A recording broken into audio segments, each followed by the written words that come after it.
खुशी क्या है, खुश कैसे रहें, ये कहानी आपको खुश रहना सिखा देगी।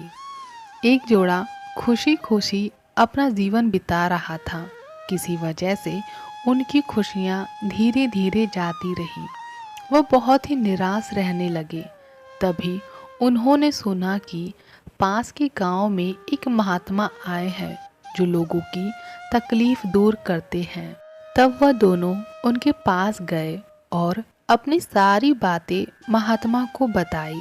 तब महात्मा ने कहा, तुम दोनों विश्व भ्रमण पर जाओ और पूरी तरह खुश पुरुष व महिला का कोई जोड़ा ढूंढ कर लाओ।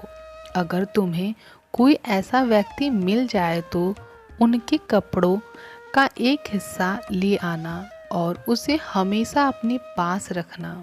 इसके बाद तुम हमेशा खुश रहोगे। वे दोनों अपनी यात्रा पर निकल पड़े।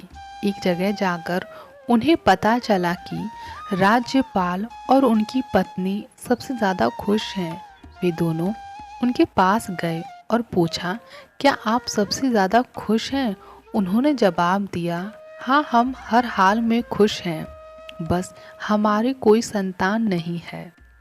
यह सुनकर उन्होंने अपनी यात्रा आगे बढ़ाई। एक जगह पहुंचकर पता चला कि वहां सबसे ज़्यादा खुश रहने वाला जोड़ा रहता है। वे दोनों उनके पास गए और पूछा, क्या आप सबसे ज़्यादा प्रसन्न रहते हैं? उस जोड़े ने जवाब दिया, हाँ, हम खुश रहते हैं, लेकिन एक ही दुख है, हमारे बहुत सारे बच्चे हैं जिनके कारण हमारी जिंदगी अस्त व्यस्त हो गई है। वे दोनों वहां से भी निराश होकर चल दिए। चलते चलते वे रेगिस्तान में पहुंच गए। वहां एक गडेरिया भेड़ चरा रहा था। दूर से उसकी पत्नी और उसकी बेटी खाना लेकर आए। वह तीनों मिलकर खाना खाने लगे। यह देखकर उन्होंने गडेरिये से भी वही प्रश्न पूछा। गडेरिये ने माना कि वह सबसे ज़्यादा खुश है। उन दोनों ने उसकी शर्ट का टुकड़ा मांगा। गडेरिये ने कहा कि अगर मैं तुम्हें अपनी शर्ट का टुकड़ा दे दूंगा तो मैं क्या पहनूंगा? मेरे पास केवल एक ही शर्ट है।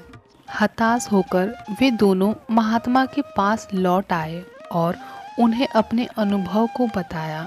महात्मा ने कहा कि तुम्हें समझ आ गया होगा कि इस दुनिया में पूरी तरह कोई भी खुश नहीं है। अगर तुम्हें खुश रहना है तो अपनी खुशी बाहर मत ढूंढो, अपने अंदर ही ढूंढो। कहानी से सीख। इस कहानी से हमें यह सीख मिलती है कि हमारे पास हमारी ज़िंदगी में जो कुछ भी है हमें उसमें ही खुश रहना चाहिए। महादेव ने जो कुछ भी हमें दिया है हमें उसमें ही अपना जीवन खुशी खुशी व्यतीत करना चाहिए। पूरी कहानी ध्यान से सुनने के लिए धन्यवाद। जय भोलेनाथ।